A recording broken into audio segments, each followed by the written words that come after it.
Hey, aloha kako. Thank you everyone for being here today. It's Committee on Education. Today's date is the 5th of April. It's 2:00 p.m. and we are in conference room 309.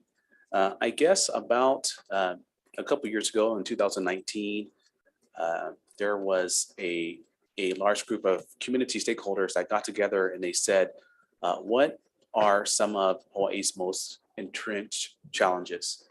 And out of that discussion, there was an acknowledgement that we need to do more to provide high quality early learning opportunities for all of our kids, our younger ones.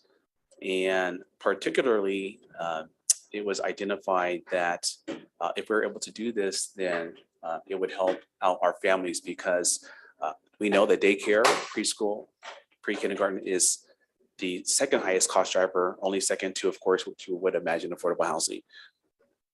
And so in 2020 and 2021, the legislature worked with those community stakeholders and state agencies, and we passed a couple of acts, which the goal was to expand high quality early learning opportunities for all 3 and 4-year-olds over about a 10-year period of time.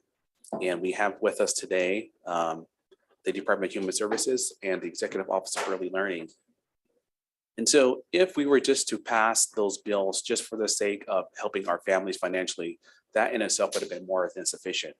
But we know that when you talk about education and you look at the highest performing public school systems, both in the country and across the world, one component that they have is that their kids enter into kindergarten or first grade ready to learn. And for us, that means we have high quality programs like EOEL's pre-K program, which is highly effective. Under DHS, we have Head Start and other programs which are highly effective. And so this informational briefing today is really just to get a gauge to where we are as a state with those expansion efforts. There's many nuances. It's hard work, and we appreciate them being here with us to share. So members, we're going to have a presentation. Thank you again for being here. And then thereafter, we'll have a meaningful discussion. Without further ado, we will start. Thank you again. For having us.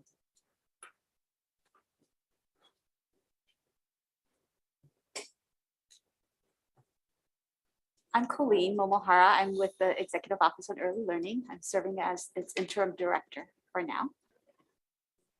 Hello, hi everybody, members of the committee. Kathy Betts, I'm the director for the Department of Human Services. We also have Dana Luca here. He's the Child Care Regulations Program Administrator. And we also want to recognize Bob Peters, chair of the Early Learning Board, and with us today is also Jordana Ferrer, our government affairs specialist. We had hoped to start today with just a brief intro in terms of our agency's relationship to early learning and care. And we're also then wanted to set some context around expansion by first recognizing that we are still in and have been coming out of the COVID pandemic, as well as just sharing expansion work that's moving forward. Okay, members, can you hear? Can you hear us okay? It sounds like the microphones are off over there. I don't know. Is this okay now? Okay, sorry about that. Thank you. Okay. All right, so we'll go ahead and get started. So EOEL, the Executive Office on Early Learning, is statutorily charged to work across public and private sectors and with our state and community partners to develop an early childhood system that is both comprehensive and integrated. We work towards this vision and fulfill our statutory responsibilities through collaboration and partnerships, as well as working on behalf of children and families and the early childhood workforce. We administer the EOEL public pre-kindergarten program and support investments, policies, and programs that strengthen the private early learning sector. Thank you. So just to set kind of the backdrop for the Department of Human Services, we have obligations under Article 9, Section 3 of the Hawaii State Constitution to provide assistance to persons in need. And we like to use the word persons because it's regardless of citizenship or background. That being said, the portion of my presentation today will focus on efforts the department's taken on over the last 2 years to ensure continued support for our childcare community as well as families with children. So one foundational underpinning is to entrench the aloha spirit in the work that the department does to ensure that individuals are treated with respect and dignity. And through the legislature's assistance in 2019, we were able to pass Act 82, which was to enshrine the integrated multi-generational approach to reduce intergenerational poverty in statute. And I like to say that Ohana Nui really is more than a statute or even a policy or a program. It's really a shift in the mindset of our employees, of our department, of our community, that in order to collaborate cross-sector for the benefit of all families, we really have to look for ways to say yes rather than ways to say no. So it's really against this backdrop that we were able to shift as a department during the public health crisis that highlighted the deep inequities throughout our state, especially the deep chasms in access to early learning and childcare. So just a brief overview of childcare programs in DHS. So we oversee licensing under the Child Care Development Block Grant, so health and safety requirements and quality initiatives. We also oversee the subsidy programs of Child Care Connection Hawaii, which is 100% federally funded through the block grant, and Preschool Open Doors, which is 100% state funded. I would be remiss to not mention that last session we experienced a $6.9 million cut to Preschools Open Doors, but we were able to ensure that families eligible for federal child care subsidies could shift from the POD subsidies to the Child Care Connection Hawaii, which is the federal funding. So child care quality initiatives, this means that we work with providers, we work with early childhood registry, and then also provide financial support for providers, community, and families seeking subsidies for childcare throughout the state. So today, a bulk of my presentation is going to be focusing on COVID-19 impacts on childcare and really kind of the stopgap measures that we had to undertake quickly and practically overnight to ensure that folks could still access childcare as essential workers and folks could still access subsidies to ensure that individuals and families losing income due to the pandemic and the economic instability of the pandemic could still access childcare for their families. So the last 2 years, as we all know, have exacerbated the issues impacting our childcare providers, as well as exacerbating the difficulty for parents and families across the state struggling with childcare. So a lot of this time we focused on childcare as an essential service and a critical role in our state's economic development and stability. Also focusing on stabilizing the childcare community, which had shifted overnight pretty drastically. The COVID-19 public health emergency also highlighted the fragility of the childcare sector. So we had temporary and permanent closures of childcare facilities and homes. We had a reduction in the childcare workforce. And as I mentioned, over the last 2 years, we really had to focus on those stopgap measures to ensure that the critical needs were still met in a timely manner. So we applied for and implemented federal and state waivers, and we appropriated and expended millions of dollars in federal funds to help keep childcare providers open. And I'll go over some of those waivers that we applied for and implemented, as well as some of the federal funds that are still continuing to come into the state for this purpose. Also, we had to focus on the safety and well-being of children in care. So we worked with working groups on the health and safety measures to reduce the risk of COVID-19 and transmission amongst children, staff, and families. So we set up separate stable childcare groups and pods that weren't mixing together at the time, increased cleaning measures, safety protocols. We also worked with HIEMA and legislators here today for distribution, ensuring PPE could be distributed across the state. And we increased DHS childcare subsidy payment rates across the board, so people could have the maximum childcare subsidy amount to assist them with accessing childcare.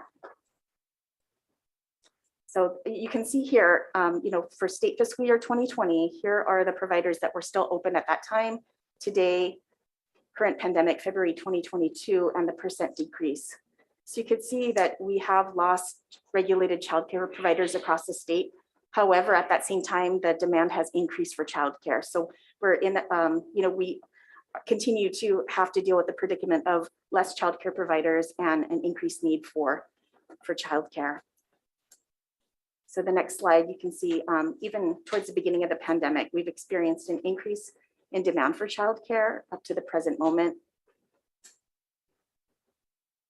And one thing I like to say is that even though there's an increase in demand and a decrease in providers, I think that the highlight the highlight of the pandemic has been to uplift childcare providers as essential workers and also point out the really between a rock and a hard place kind of position that families have to struggle even before a pandemic in struggling to access care that is oftentimes more than their income, in having to figure out safe places for their youth that where they can go to work and still remain a part of the economic workforce while also ensuring that their kids are safe during the day so they don't have to worry. You can see, as I mentioned, the Child Care Connection Hawaii, which is the federal subsidies, preschool open doors, which is state. You can see the decrease in number from preschool open doors and the increase on the Child Care Connection Hawaii side. Pretty significant jump in need and demand. So this is just some of the resources for childcare providers that we started out providing in the very beginning of the pandemic. So through CARES Act funding, we issued 171 contracts. That was about $2 million to providers right in the beginning. And then through Act 9, we enacted administrative rules for the grant program developed and adopted on January 1st, 2021.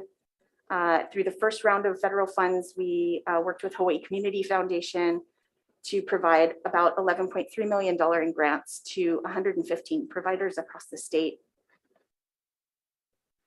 And this next slide is, I'm sorry, it's a lot of words and a lot of numbers here, but you can see that CARES Act of 2020 appropriated 11.9 million, and we've expended 2. That's because we can continue to expend and encumber at present date. You can see that through Act 46, there was not appropriations, but we did receive 5 million, which we've encumbered to ensure our modernization of our technological systems to be able to quantify data and ensure that we have a registry through our tech modernization initiatives. The ARPA funds, which is the largest one, that's the Child Care Stabilization Grant. So we're in the process of expending about $80 million throughout the state to providers. Those are to stabilize the child care workforce and also ensure that folks can remain open to provide care. And then we have additional funds coming up that will be distributed in fiscal year 23.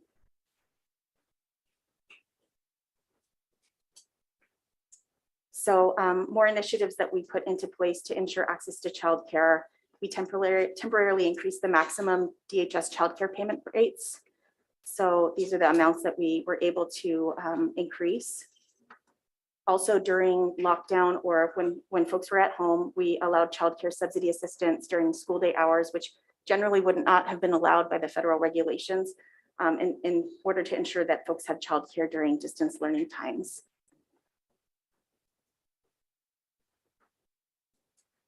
So more efforts to sustain the childcare sector during the pandemic.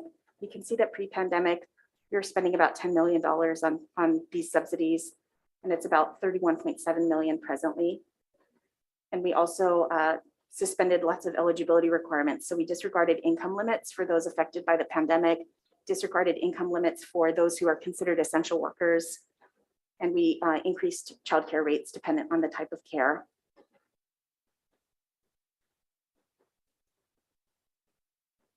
And again, this is similar to the data that was on the previous slide, but we waived lots of different requirements to ensure folks could access care.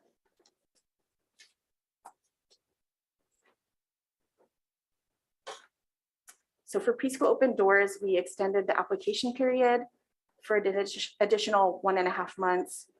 And applicants were able to modify financial information so that we could increase subsidy amounts due to the impacts of the pandemic. And we maximize those increases of DHS childcare payment rates.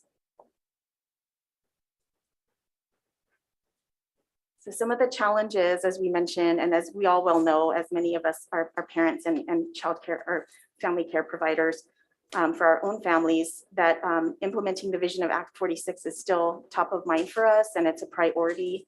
Unfortunately, we, through Act 46 of 2020, there wasn't an appropriation to expand POD to continue to serve 3-year-olds. But as I mentioned earlier, we continue to work on our IT data system modifications and our admin rule changes. And we continue to work with EOEL, DOE, and the Public Charter School Commission on data sharing requirements and benchmarks. This is just some of the challenges some of our subsidy providers have experienced. Staffing turnover, no ability to be able to fill the vacancies. For DHS offices, we significantly were reduced by A funds the last 2 sessions and a reduction of almost 400 positions. I think last count it was about 384 positions that were eliminated within the department. But staff at DHS are working at capacity to implement multiple initiatives. And you can see in the bold at the bottom, the increase in subsidies from 2019 to present is about 290%.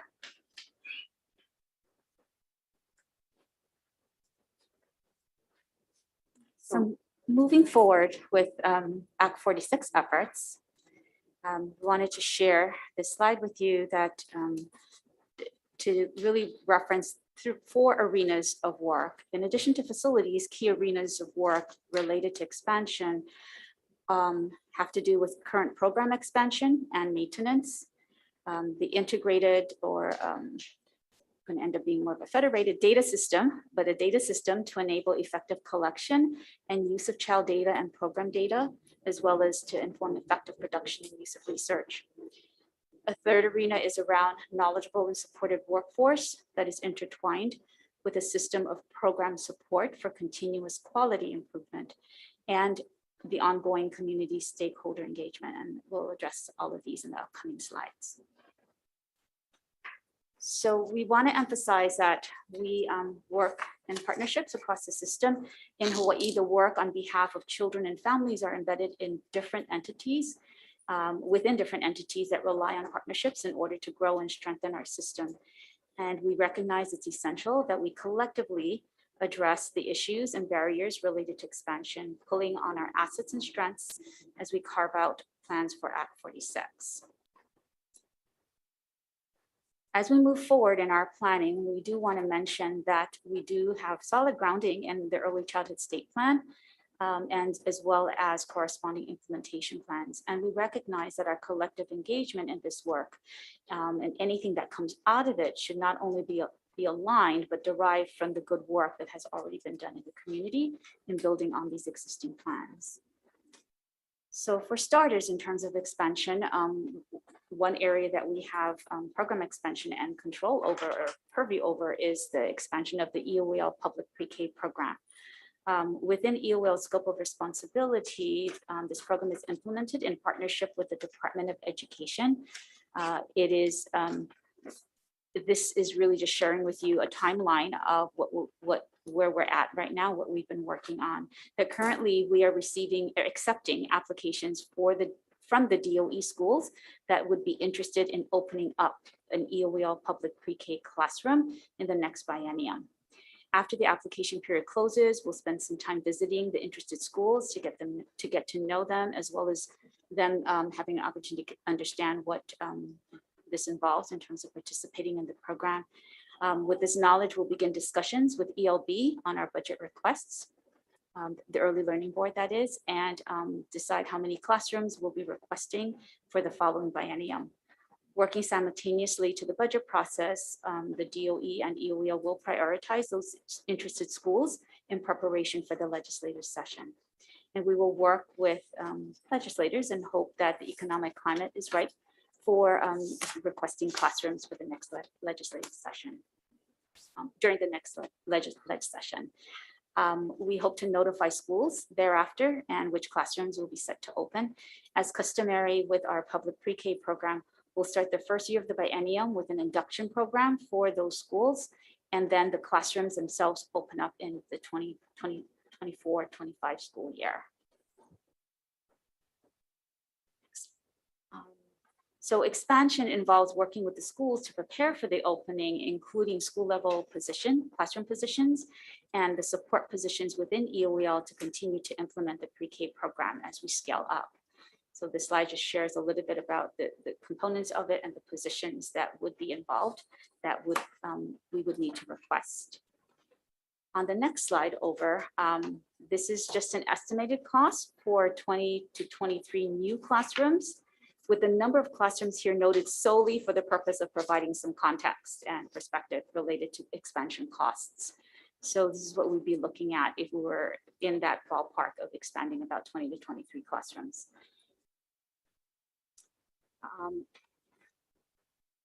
And then as far as another program related to the expansion work that we are engaged in is the family child interaction programs. EOEL has some influence in this area, and so we have been working on reestablishing and eventually expanding the publicly funded family child interaction learning programs, or FCILs. These are programs where parents and children or caregivers and children come together, and there is an opportunity for children to engage in learning and development activities together with their parents, but also for parents to receive information, updated opportunities to learn about children's development and learning, as well as to support families. And we had an opportunity at one point to have a pilot program a few years ago before COVID. Two programs were opened up at Keolu Elementary and Kalihiuka Elementary School.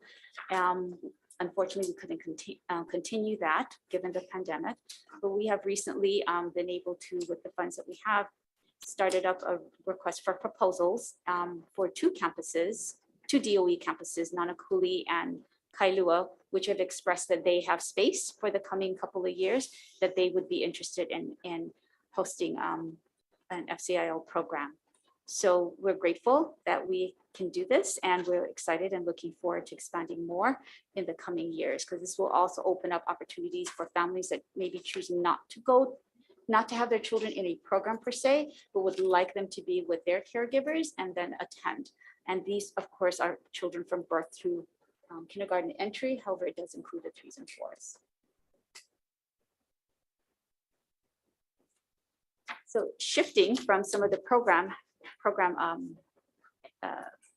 arenas of work that we have some influence over in EOEL, we are also now looking at the interagency data work that needs to happen as far as in order to expand through Act 46. And that concerns our efforts to develop a data work group. We know that we're going to need a data system among the state agencies in the long term, not just only for Act 46, but also for the benefit of all work that we do on behalf of young children and families. So to that end, EOEL will be convening a work group of stakeholders, and we're very fortunate that Hawaii P20 has graciously agreed to assist us in the facilitation of this work. The work group, since data is a very specialized field of knowledge.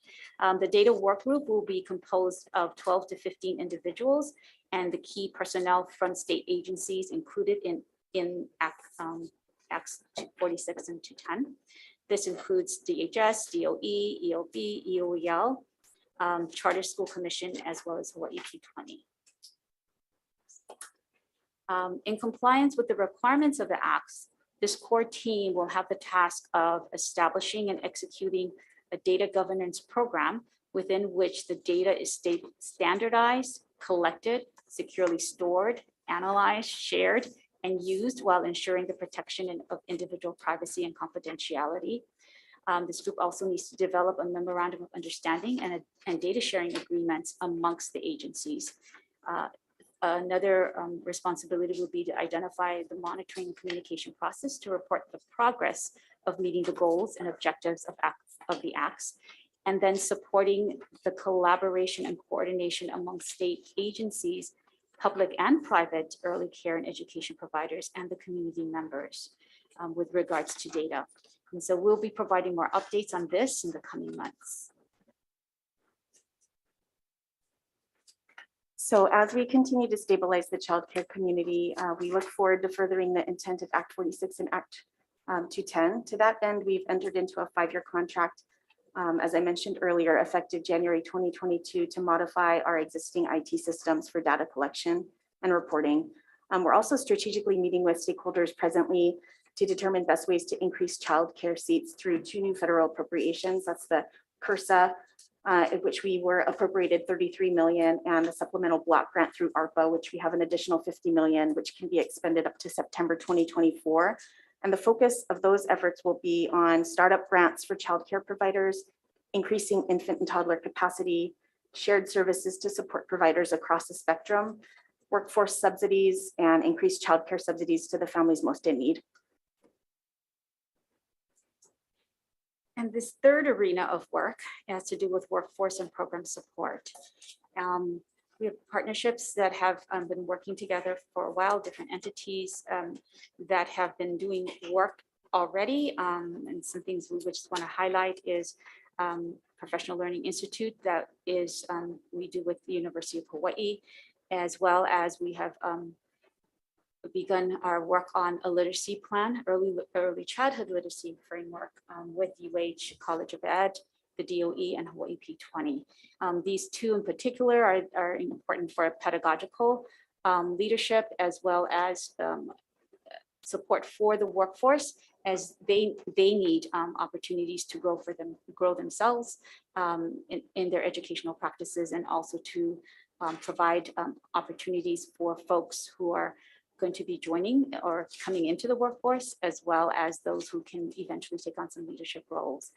The bottom two, the partnerships with ECE3 project and HCYC, I'll talk a little bit more about in the next slide. And so I'll do the same for the educator stipend program. So we can move to the next slide.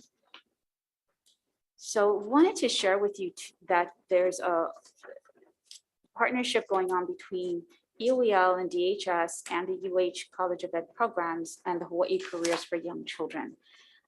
This partnership is looking at the professional development and workforce initiatives. Our work together has started from 2014 when the pre-K program had begun, but is now solidified in a memorandum of understanding that EOEL and UH has. And for the several months now, EOEL and DHS staff have been meeting with and partnering with UH's Hawaii Early Childhood Educator Excellence and Equity Project, as well as the Hawaii Careers for Young Children. And the work that we're doing together has to do with expanding, has to do specifically around continuous quality improvement, career pathways, as well as professional compensation, wages, benefits, and working conditions. And some of this involves gathering information. There's a workforce compensation study being done now as well, and trying to look at ways that we can think about this continuous quality improvement framework that needs to be established for the early childhood care and early childhood educators across both private and public sector. Without a quality improvement framework, it's really hard to not. It's really difficult to support the expansion because we don't want to be expanding while we're not addressing some common understanding of what we mean by quality and what that involves. And it is different depending on different situations and different contexts. But these are some fairly lengthy conversations, and yeah, Dana, that we have been involved in. And so it's been very helpful, but it's also been it's been nice because we've been having opportunities to connect with lots of other early childhood educators across in the community, and it's not just the state offices that are involved. And then there's a stipend program. EOEL is moving forward with the Early Childhood Educator Stipend Program that was established by Act 210 last year. We're grateful for the $100,000 that Samuel and Mary Castle Foundation has given this program. And we're currently working on a memorandum of agreement between EOEL and the UH College of Education to administer the program. And this program is set to launch in the next academic school year. We look forward to working with EOB, the governor, and the legislature to consider increased state investment over the next biennium for the stipend program. And then our last arena of work is around community engagement. We are setting off in our planning and grounded in the purpose here to ensure regular, meaningful community input and engagement to ensure long-term success for Act 46. It's a framework because it is not intended to be prescriptive. We intentionally want to have conversations to be framed by Act 46, but truly led and involved with the community. EWL looks to fulfill our role as a convener role in concert with DHS to gather our community for information gathering and sharing so that we can move Act 46 and Act 210 forward. The framework is going to allow us to engage with the community while empowering the community to drive the conversations and activities forward. We developed 4 strategies, primarily four stages, which are up there on this slide as well, that will help guide us in this process. And again, this is really because we don't want the community, especially the private providers and families, to not know about what's going on. And oftentimes they're not necessarily privy to policy or legislation and the implications moving forward. And so we want to make sure that they're involved in this and also use the expertise that they bring, respect for their culture, as well as their funds of knowledge that can help build and keep informing us as we hopefully can inform the folks as well and the work that we do moving forward. So we are aware that we have a long way to go. We recognize that our state and sector have faced tremendous amount of upheaval with the pandemic over the past 2 years since the legislature passed Act 46. We also have recognized that even when economic and political outlooks were not as favorable, there was and still is work that can be done and to move us forward to the vision that the state legislature has set out for us. We will continue to sustain and improve on current infrastructure and programs and supports. Our strategies are always to build off strengths and sustainable components, identify challenges and potential barriers, as well as identify pathways in order to develop workable plans that provide children and families access to early learning opportunities. Being said, thank you. Okay, thank you very much. Thank you, members, for being here. Are there any questions? Majority Leader? I'm sorry, I have some just very basic questions about funding. So on slide 8 and slide 15, you identify childcare connections and preschool open doors as the 2 main subsidy programs. Director, you noted that preschool open doors, and I should know this, but I don't know this, off the top of my head. You mentioned that we had a 6.9 million cut in 2021. What is the existing baseline then? So originally, the usual fiscal year appropriation for preschool open doors is around 11.3 or 11.3 million, and that was cut by 6.9. That was primarily because we were facing a pretty severe economic situation during that session, and we knew that for families that had some sort of activity, work, vocational employment, we could transfer those over to the federal child care subsidies and they would still be covered. So that was the cut during that session. And as I mentioned, Majority Leader, that the POD program is 100% A-funded. So then as I look at slide 15 of your presentation, even though there was a cut in the state program, like you said, the numbers demonstrate that the jump of the child care subsidies went from 6,000 children served to about 8,000. Correct. So that reflects the shifting of funds, right? That likely does reflect some of those subset of populations from POD moving over to Child Care Connection Hawaii, plus the additional increases when we waived, for example, income eligibility requirements for essential workers that usually would not be eligible for these subsidies. They were able to apply and receive them. Okay, so then as we look forward and moving forward, right, we have to look at ways that once the federal funding leaves, how we're going to start to put back so that at least we can just meet what it has been, what people are now becoming used to. Correct? That's accurate, Majority Leader. I also would note that the CCDBG funding, that's the block grant funding that we get annually, that those grants will continue. But we did see, obviously a really good opportunity to use the ARPA grants and the CARES Act funding and the increased supplemental block grant to really bolster the workforce and look at innovative ways that we could work with the community to ensure that after these federal funds are gone, we have a stronger infrastructure in place to move forward with. Okay, and then, sorry, I'm just trying to piece all this together now because I don't normally delve into just this subject area. But on slide 17, so you noted that the ARPA funds, there's about 80 million for the child care stabilization grant. Is that money that's being then fed into the child care connection programs or? No, they're separate. So the child care connection, so subsidies go directly to families to support payments to childcare providers. The childcare stabilization, that's going to providers so they can use various, they can use the funds for various personnel expenses, operational expenses, mental health services, educational stipends.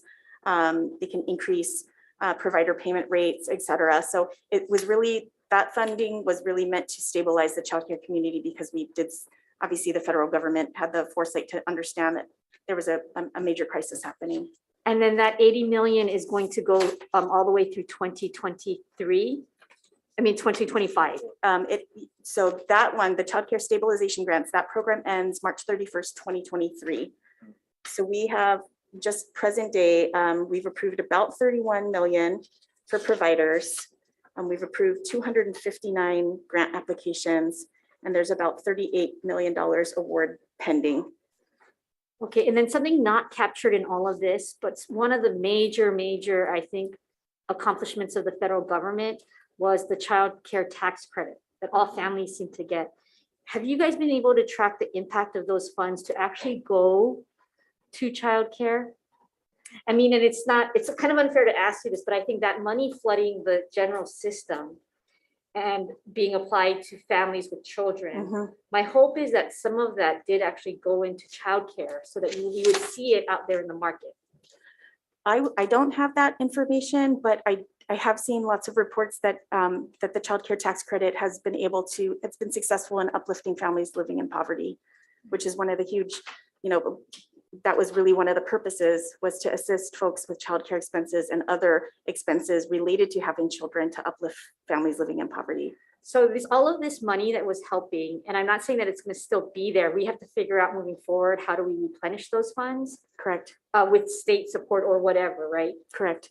I guess what I'm sort of confused about is that if there was all of this money there were these stabilization grants. Why is there also the statistic out there that we lost childcare programs? Dana, you might want to, why certain providers? I mean, there were certain providers that just, it was difficult to continue to provide care. There were family childcare providers that just felt that the risks were too high. I mean, that's anecdotally what we've heard through surveys from childcare providers. The workforce decreased. Are you seeing any, so we're still so early in recovery. Are you seeing places expressing interest to reopen or to start to, I mean, you're kind of doing it with your work that you're doing with the EOEL public pre-K program, but are you hearing in any other places that might be seeking to open up like more seats in their childcare programs? That is something that that folks can apply for, the ARPA grant. So we are seeing an interest in that. And I believe that the majority of childcare providers have reopened. We obviously, you know, I noted the decrease, but majority of the larger childcare providers throughout the state have reopened with obviously some losses. So we really are kind of in a period where we have to track what's happening in the early childcare arena as we've reopened. And now there's this pressure for workers to go back to work. So there's got to be demand. You know, this. At what point will we have some better data to be able to make some policy decisions? I think once these federal funds are fully distributed throughout the community, we'll have a better idea of where folks are at in terms of stabilization, access to increased seats, you know, the increased in mental health supports and whatnot. I do believe that, you know, once the federal funds are out, we'll have a better idea and picture of how things are, you know, recuperating, for lack of a better word. Thank you, Chair. Thank you, Chair, for indulging in my questions. Thank you, Majority Leader. Those are all great questions. Members, any other questions? Any other questions? Okay, Vice Chair, go ahead. For Director Betts, I wanted to follow up on Act 46 and kind of following up on Majority Leader's questions as well. Does our state's private preschool network currently have the capacity to meet demand? So Act 46 calls for this dramatic expansion basically of preschool across our state and preschool access by establishing partnerships with private providers. But I know that the pandemic, as we saw in your presentation, took this really heavy toll on preschool operations. I'm just wondering where we are in terms of total capacity across the state versus family demand. In terms of public pre-K, Yes. Pauline, do you have good data? Public pre-K or private? I'm sorry. In terms of private preschool and private providers. Do you have data on that, Dina?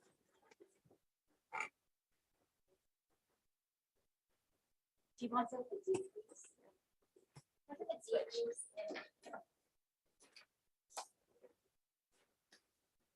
Sorry, musical chairs. Because of the decrease in childcare facilities and homes across the state since the pandemic started, it's been difficult for private providers to stay open. There's been a big reduction in the early childcare workforce. So they're having, they're experiencing those difficulties of even stabilizing their capacity. So I think for them, of course, they want to increase capacity, but I think, the difficulty of sustaining where they are right now is difficult. So, when you start thinking about increasing workforce or capacity, I think those are some challenges that they face. And then I have a follow-up as well. Is any of the money in Preschool Open Doors, the special fund, currently being used to assist preschools or preschool providers in attaining accreditation? The POD special fund that we're requesting to rename the child care special fund.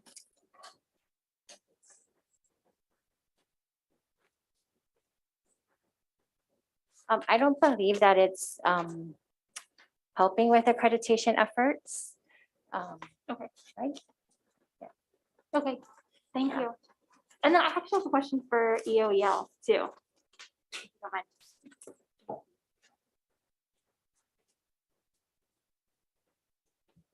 And thank you all for being here, by the way, and your efforts throughout the pandemic. I guess we saw in your presentation the expansion of basically 20 to 25 preschools by 2025. Why is it so slow? Why is it so slow? Like, why not more classrooms? Well, basically that's 20 classrooms in 4 years or 5 years.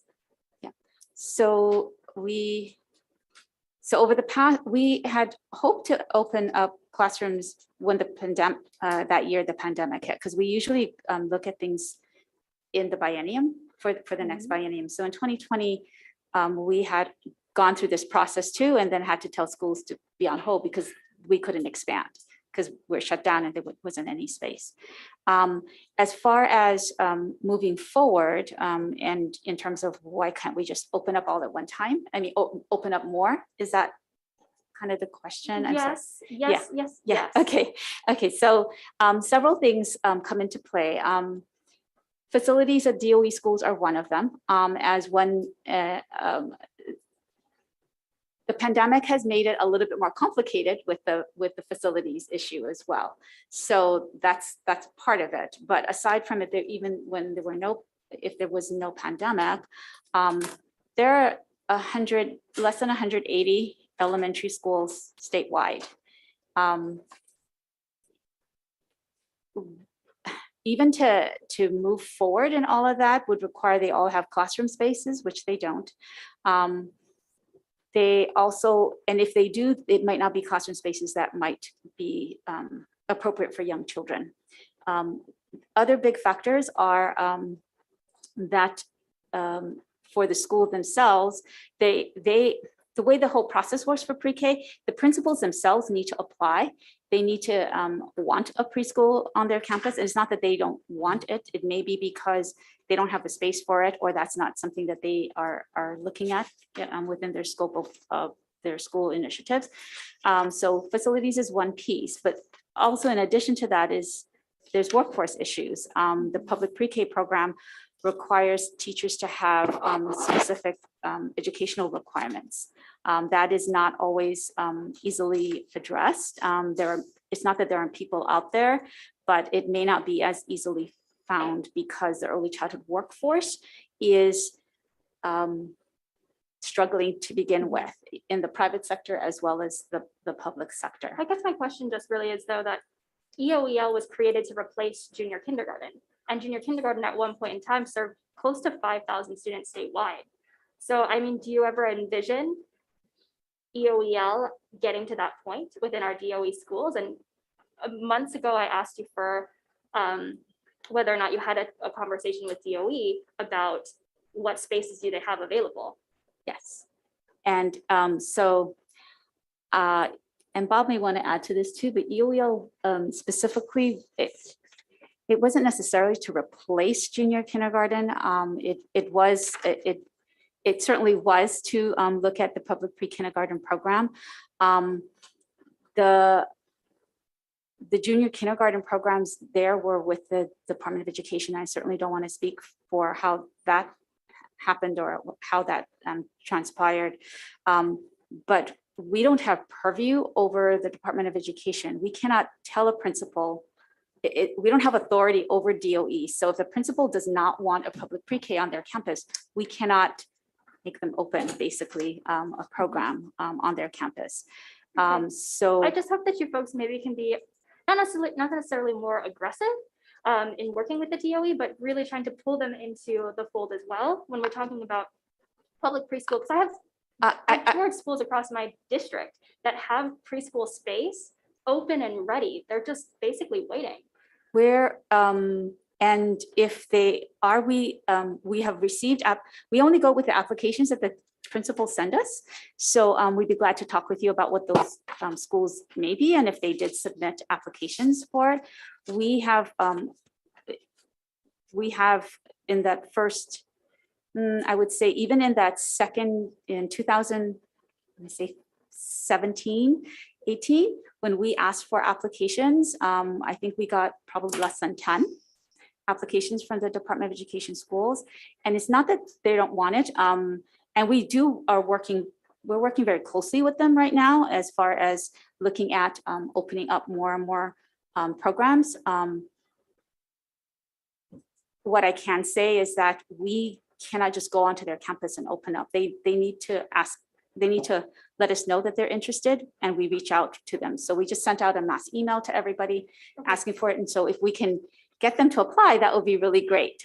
We just haven't had all of them apply. And even in 2020, just for context, prior to COVID, we had less than 20 applications from the DOE schools at that point. Okay. Well, if you have 20 applications, then I would imagine that it'd be much quicker to open those 20 classrooms than 4 years down the road from now, especially with this huge need that we're seeing that the pandemic has created. And that's the only thing that I would. And we're not saying that we don't want to open up more than 20 classrooms. I think it's just that we just use that as a figure to share out what that cost would be between, about $4 million for 20 classrooms or so, just for context of that. We're trying to find out how many schools do want to open up, and then we'll work from there. But we definitely would like to support any of the schools that want to open up. There are requirements that they have to be aware of. What they cannot do is supplant existing programs. So some of them have Head Start classrooms on their campus. That's a requirement on our part, is that they cannot open up a preschool, a public EOL public pre-K by supplanting the Head Start classrooms. So there are some of those issues that we have to work through. Thank you. Thank you, Chair. Thank you, Vice Chair. Members, any other questions? Chair. Okay, go ahead. Thank you so much for your service. Welcome. Couple quick questions. In one of the early slides, you noted that there was a reduction of A funds and a reduction of nearly 400 positions with the department. Is the department going to be returning back to the legislature requesting funding to fill those? Considering, we're transitioning now to, as majority leader said, most likely state funding to fill the needs apparently being taken care of by the federal government. Thank you, Representative. Yes, we did actually come back to the legislature this current session to request additional positions and restoration of funding for other positions throughout the department.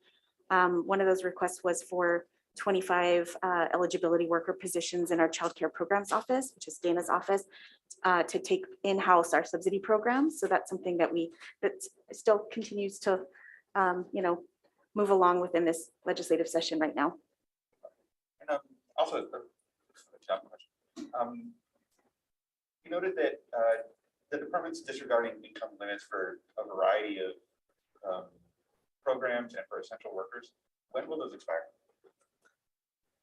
Dana, what's the exact date on that? I don't know it off the top of my head.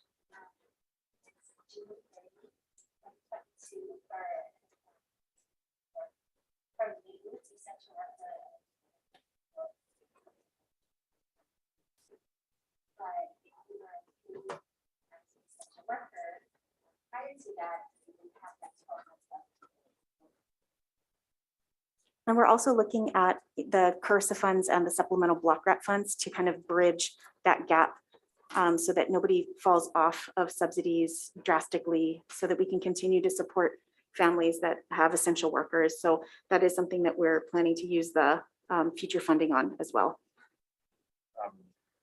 Tied into the same funding that you just mentioned, or replacing the, did you say 28 positions? 25 positions. And you mentioned earlier 360 something positions. It was close to 380 positions. So Act 9 and then the second budget, I cannot recall the act from the 2021 session, but those combined defunded a significant amount of positions across the department. So we've been working at capacity, but we do appreciate additional resources and positions to be able to do the work. It hasn't been easy. Thank you. Thank you. Thank you, Rep. Gannon. Members, any other questions? One last question. Go ahead. Thank you. So I just want to go back to the childcare stabilization grant, and that there needs to be $50 million more expended on slide 17. And I guess I'm looking over at Vice Chair Hashimoto.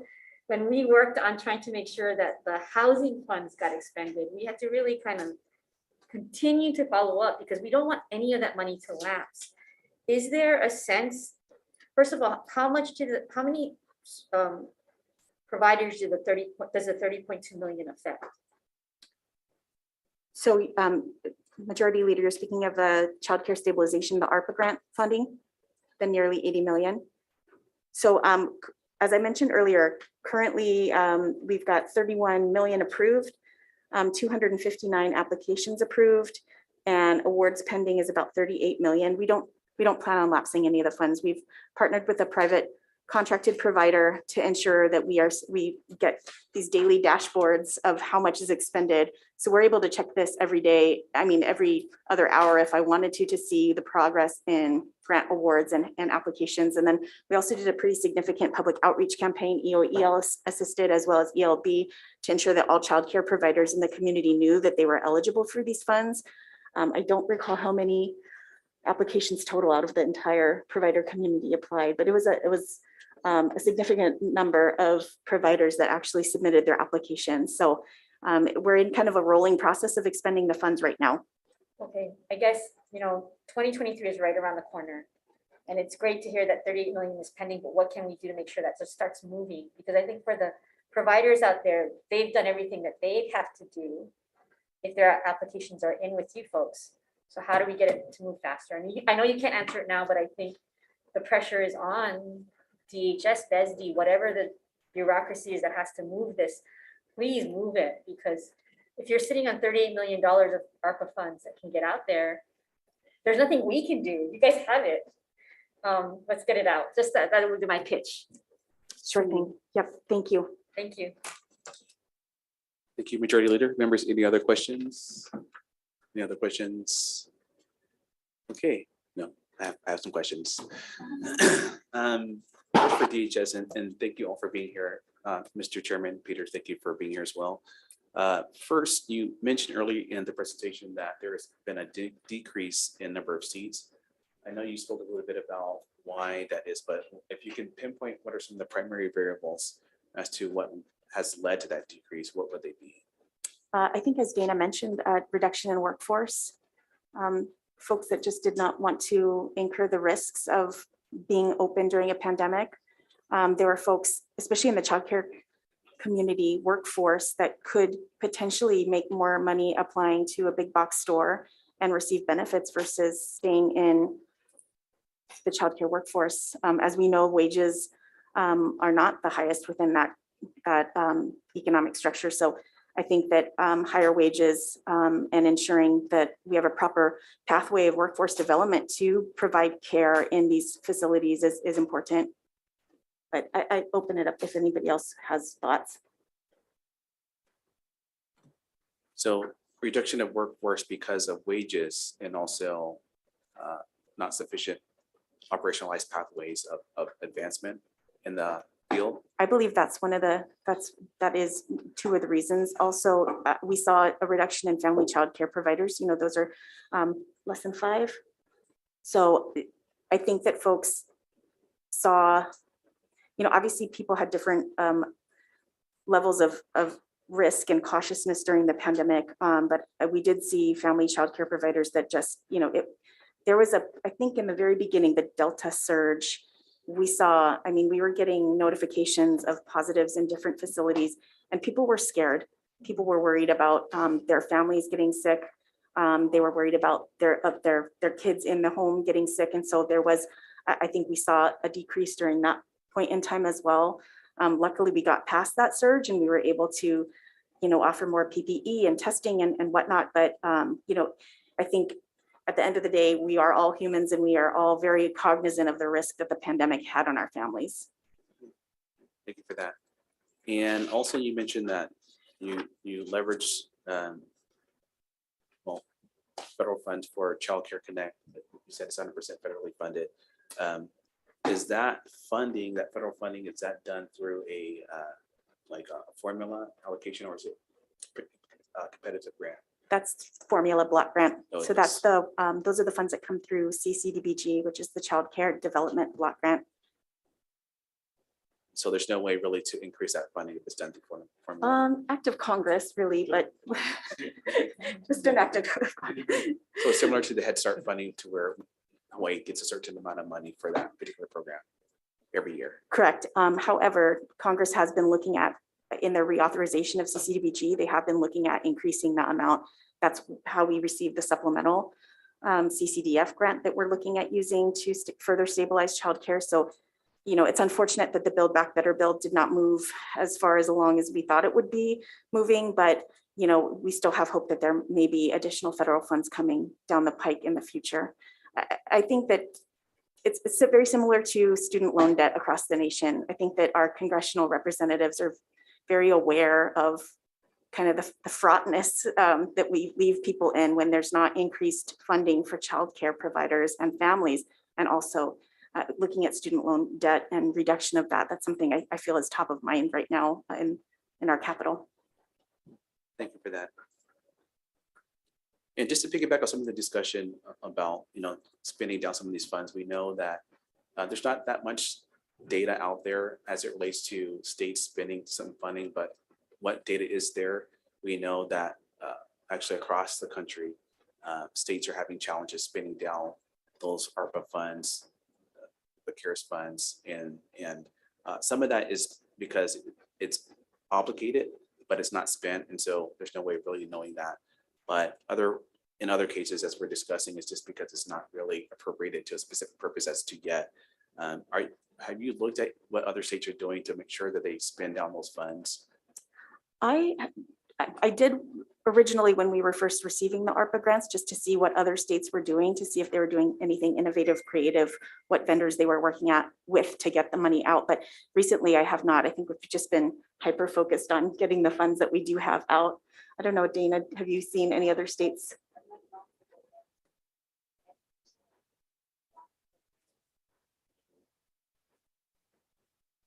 But have you seen any other states having difficulty in spending down the ARPA grants? Okay. They made it very, there were not a lot of requirements. The provider needed to be open, March 31st of last year in order to be eligible. They had to provide, you know, obviously their tax information and their employee information and whatnot, but there were not, we tried to make the application as simple as possible so that it would be easy and we had, call center and outreach for folks to call if they have questions about applying. Obviously, translation and interpreting services in case we have LEP providers in the community that need access. So we tried to make it as easy as possible. But you're confident that you're going to be able to expend all those funds. Pardon? You're confident that you're going to be able to expend all those funds. I am. Short of Okay. handing it out on the corner. Yes. Yeah. I'm sorry, if you can switch, just because like for viewers, they can't hear if you're not in front of the microphone. Thank you. So we've been keeping a close eye on how much funds we've been paying out and potentially going to approve for the ARPA stabilization grant funds. We have been working on ideas on, what if we don't expend all of the funds? What are some things that we're going to consider? So some things that we're talking about is like loan forgiveness for staff. We're also talking about for those providers that were approved for the grant to see if they would like more funds. Of course, they'd have to spend it, in these allowable areas. So I mean, we've been discussing, mental health supports, but yeah, we're closely keeping an eye on that and making sure that we are able to liquidate the funds by the federal requirement deadline. And if you see as a organization that you're going to maybe not meet the deadline, there's a proposal this year, as you're aware, to provide a subsidy for childcare workers to increase their pay to deal with some of the issues that we're having with the workforce. Has there been any thought given to using ARPA funds? If it's legal, you can do so for that particular purpose. So right now, we are in that ARPA stabilization grant, staff can have that staff retention bonus, and it's for $2,500 per staff that is eligible at family childcare providers as well as center-based providers. So another option we're thinking is providing additional funds to help retain the staff. So in addition to the $2,500 per staff, thinking about increasing that amount. Thank you. So for the CCH payments that are set to decrease, has there been any analysis as to how that's going to impact families' ability to move forward with using those type of services? Do you find as if you decrease their subsidy, they will not be able to then afford for their child to go to a preschool or a daycare? That's, Chair, as I mentioned earlier, that is something that we're looking at in terms of the supplemental block grant funding. That's 30 or 50? That's 50. 33, and the supplemental is 50, correct? Okay, sorry, just getting the numbers transposed in my brain. But that additional 50 to make sure that there's no quote unquote cliff effect for families. So that's something that we're meeting with stakeholders right now to look at. Right, thank you so much. For some of this, I'm purposely repeating it so people will get it if they miss it the first time, just so everyone's aware. And so for your presentation, you also mentioned that there was no funding available or provided by the legislature as it relates to the expansion of 3-year-olds. But I remember also that DHS requested that per that particular provision that there be a delayed implementation date. And so now are you saying that you guys are ready to include 3-year-olds for those particular programs? I think we would need to work with EOEL and the other providers within Act 46, or entities rather within Act 46, to see when we could do that. Obviously, we're still kind of coming out of the pandemic, hopefully, and continue to expend this federal funding. So I think we need to take a look at what this federal funding does. Where does it leave our provider community? How stable are they, in order to figure out how we continue to implement Act 46? Okay, so you're not ready quite yet. I would say not yet, but we have to lay the foundational pieces. Like as Colleen referenced, we have to figure out MOAs and MOUs with P20 and with DOE in terms of data collection and what data we can safeguard and share. Data sharing is a really difficult process. It doesn't come across when we talk about it like it's a difficult process, but it is because there's FERPA, HIPAA, all of these different federal guidelines that govern who and where touches the data, gets to retain it, hold it, share it, et cetera. So it's kind of a beast. So it's something that we have to work through in order to set those kind of foundational placeholders in place so that we can continue to move forward and implement. Thank you, Director. Members, any follow-up questions? I have more, but members, any questions? Go ahead. Following up on that last piece, and one of your last slides, you mentioned the data working group. Do you have what you need to go into the next biennium? Or are you going to be coming back to the legislature with a bill to help you work amongst agencies to collect that data, to process it, so that you don't have to be moving staff around to do just this work? Representative, I believe, yeah, sorry. You were And that's talking what about we were hoping to clarify through the work group, is exactly what else might be needed besides the data sharing and everything that needs to go on, is to eventually come back with information that might be helpful for us to basically, let me rephrase that, hopefully come back to the legislature with more information related to what we might need in place in terms of legislation or policies that would allow us to do the work that we need to do. So ordinarily, say that legislature were to create a task force, those reports would be due at the end of the year. Would you be prepared to return back to the legislature with a report with those kind of requests in time to craft a bill for 2023, or when might you be ready to come back to the legislature to discuss this? I wouldn't want to at this point make any commitments. But I believe, well, let me just context wise, our intention was to, yes, come back in 2023 with information related to that kind of stuff and requests at that point that would be helpful. So that is the intent. The thing about data is that sometimes it's just really hard to know once things start unfolding. Sometimes you find out more than that you didn't know before in terms of what has to happen. And so that's why if I sound tentative, it's because I don't know enough in that context. There's a lot to be considered. And so, but yes, it is that is our intent to come back. Sorry. No. So ordinarily you would see that kind of request being formed through a committee and then a working group, and then something like a task force that would be mandated and funded. But outside of that, I'm just wondering. Right. Yeah, no, I think EOEL and the agencies felt like this is something we can do this. They're state agencies, and so that's something that we can do currently with the personnel that we have, because we need the data coordinators and the people that actually touch and manage the data in each of the entities to work through this. Thanks so much. Thank you, Rep. Members, any other questions? So I have questions for EOEL. Thank you again for being a director and others. You mentioned in the presentation that not you, but EOEL has quality mechanisms incorporated into the system to better ensure that quality will not only distill permanently throughout the system, but you can maintain that high level of quality as you move forward with expansion. Can you talk a little bit about some of the deliberative action that goes into actually establishing a EOEL classroom? And there's some statutory language around it, but there's a very stringent process, I think rightfully so, to make sure that those classrooms are stood up correctly. If you could talk a little bit about that.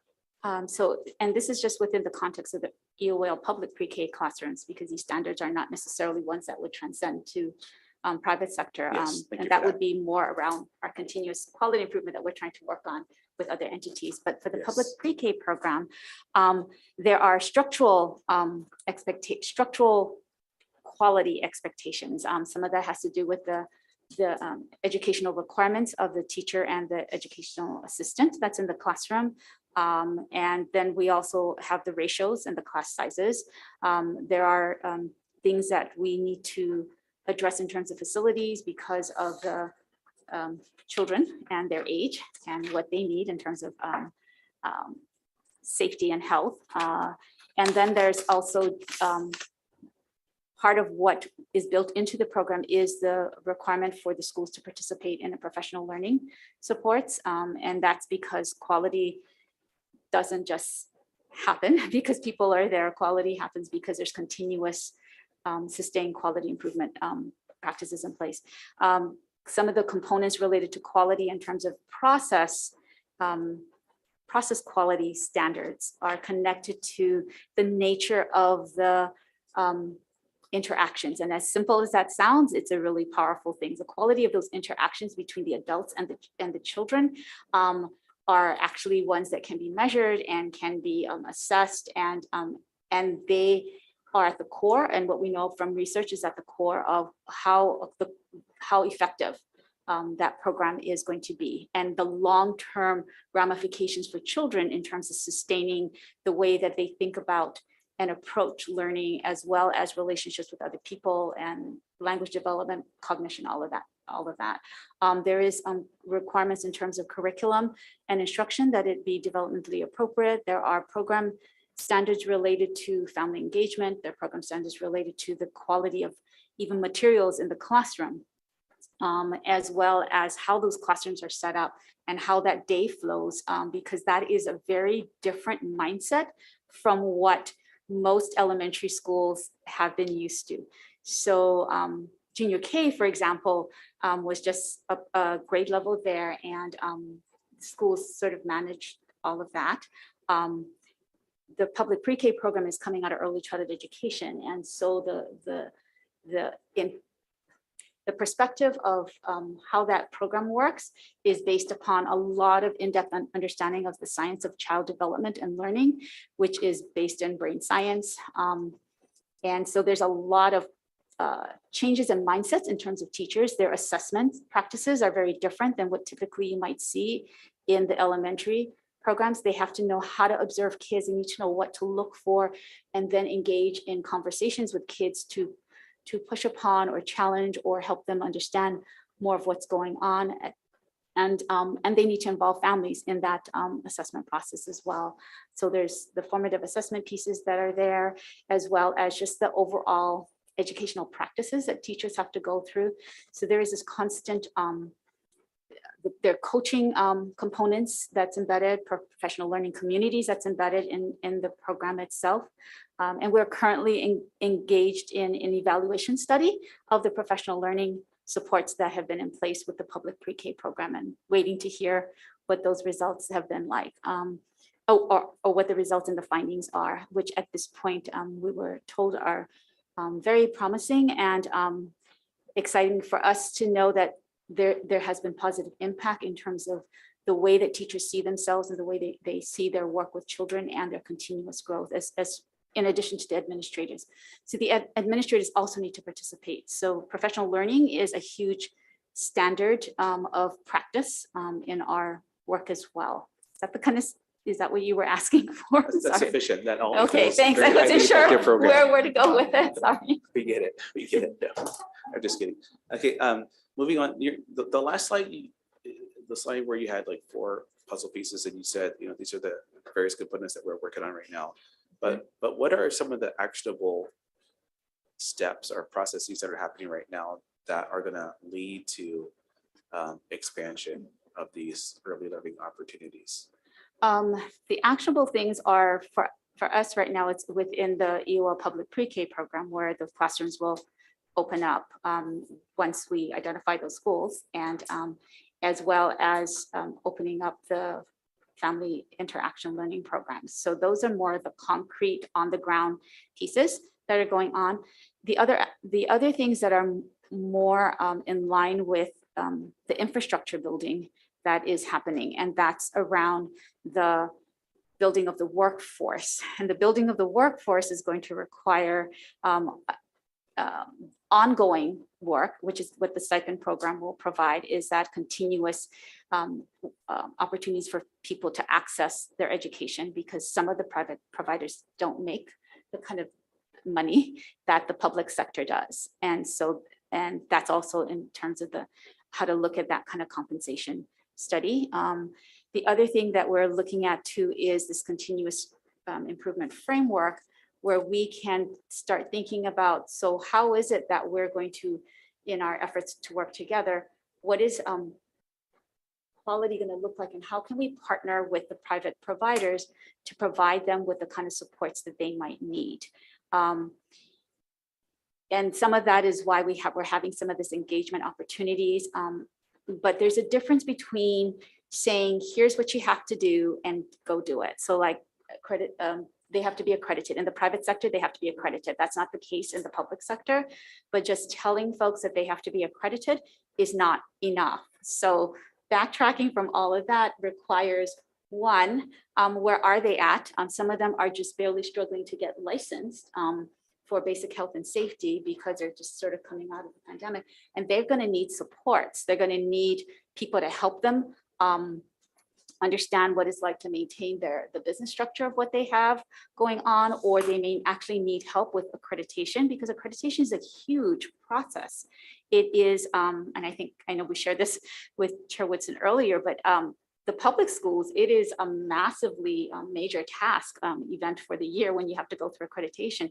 If you're a private provider, you have basically yourself and maybe another person to help you in terms of clerical or business wise. And then you have the people that are delivering on the ground direct services to people. You don't have the kind of staffing to do that. And so they need that kind of support. And so there's a lot that goes into expansion, because the folks who are actually needing to expand, besides the public pre-K, the private side, there's sustained funding that they need, which they don't necessarily get through with subsidies, as well as just opportunities to enhance their educational degree work, and so forth, and then to have the support to maintain a program or expand their program in that kind of way. So when I think about actionable steps, some of them are very incremental, and there are a lot of the behind the scenes stuff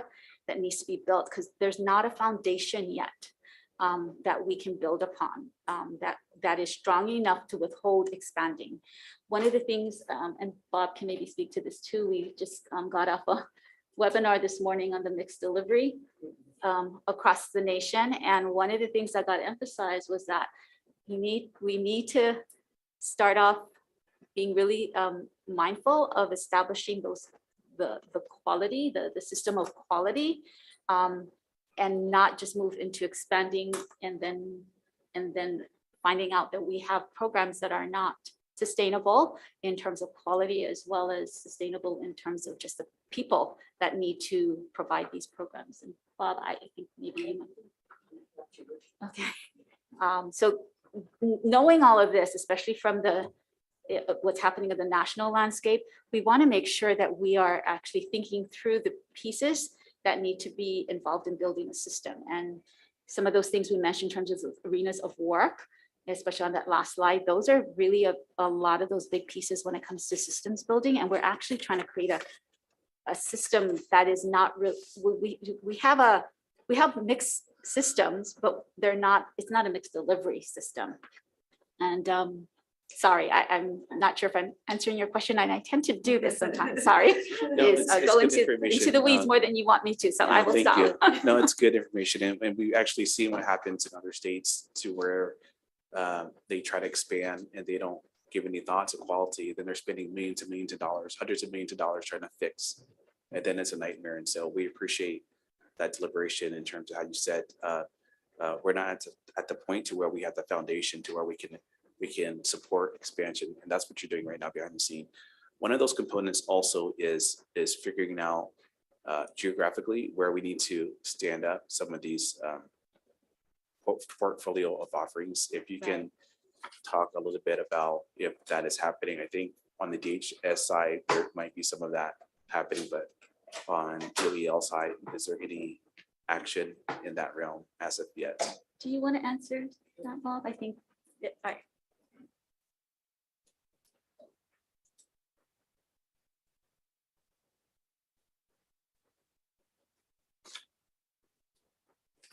This is work that obviously needs still to be done. there's been some work done on Kauai. Mel Horakami and Nadine Nakamura have been working very diligently to try to get a sense of the pulse of not only what community needs are, but also what their values are, so that whatever plans are being made going forward are aligned with both of those elements. We still need to take a look across the state. I mean, one of the things that I think there is a danger in just expansion is assuming that one size is going to fit all. And we know in our state that is not the case. We need to be sensitive to different island needs, different island capacities, different island locations even. You know, is work the factor that affects decision making the most is something we need to determine, so that as we build out, can we find public facilities close by that could be available? That may go back, Representative Capella, to your question about the JKs earlier. Some of those, by the way, were not developmentally appropriate settings. And so they're not just rooms available, I think. But the other part of it is that we are now, as of Thursday, the ELB has hired an institutional analyst who's going to serve as the coordinator for the Early Learning Board to move forward with some of the planning, to work with the OEL and DHS, and also with the DOE and the charter schools to begin to really explore this. But there's a lot of data that needs to be acquired in order to really move forward. And what Colleen was talking about, we both attended this webinar this morning, the key takeaway for me was don't expand without knowing that you can sustain that expansion. And that involves having the capacity to meet the needs of families and knowing what those needs are. So being very clear out front what you're trying to achieve for all families, then taking a look at what is it we need in order to achieve those things, and then what kind of money do we have and where are we going to get it if we don't have it. Those are the factors that we need to be playing around with. We hope to be able to come back to the legislature with significant requests over the next few years. I don't think we will be able to do that between now and December, quite frankly, but we are going to begin to collect the data that will help to inform our decisions and to be able to share with you what we anticipate the individual islands' needs might be. Did I get at what you were hoping? Okay. And I don't know, Representative Woodson, if that really answers your question, but hopefully it gives some indication of where we're headed on the ground. But there is a lot of groundwork to be done to do this right. And we're really committed to doing this right. And thank you for that, Mr. Chairman. And just lastly, either for ELB or EOEL, you know,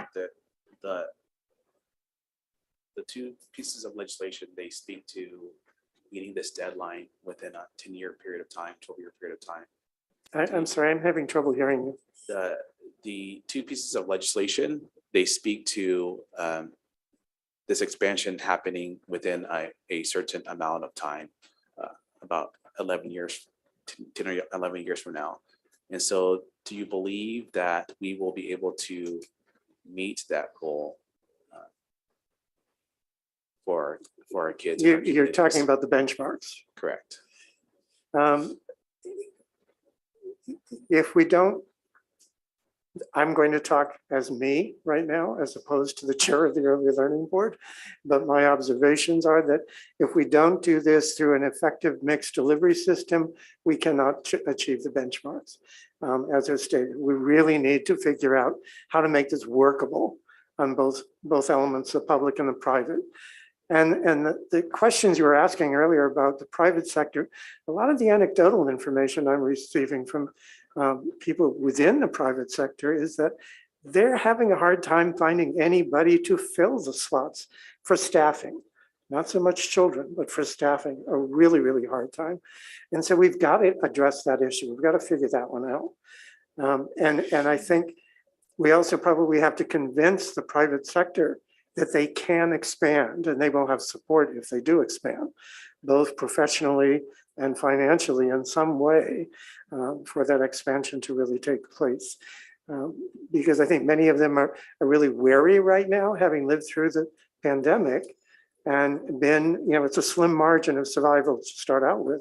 It got even slimmer over the past 2 years. And so there is a risk aversion, I think. So we've got to really get those people to understand that we can do something to be supportive of them. And our whole state is behind what they're doing. How that'll be framed, I think it's for us to figure out. Thank you. Did you Thank you, want Mr. to add Chairman. more? Thank you for that. Members, are there any other questions? Seeing none, we're, One Please one go last one. Director, you noted that you're seeking to fill 25 more positions around that. To create and then fill. So there would be new positions within the Department of Human Services, our Child Care Programs Office, to do childcare subsidy work. So those positions will be assisting with processing of applications. Correct. For subsidies to families. Thank you so much. You're welcome. Thank you. thank you, Representative. Any other questions? Okay, seeing none, we will conclude this informational briefing.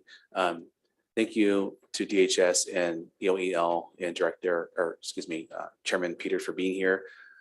It is not easy work what you're trying to do. It is very difficult, but you guys do it very well. We know that your programs compete with anyone across the country. So we're thankful that you're there. We are thankful for the work that you do. And we define as the legislature want to support you in your efforts. It's always a collaboration. And as I mentioned at the beginning, when you look at very highly effective systems, getting this piece right is crucially important. And so we are starting that journey now.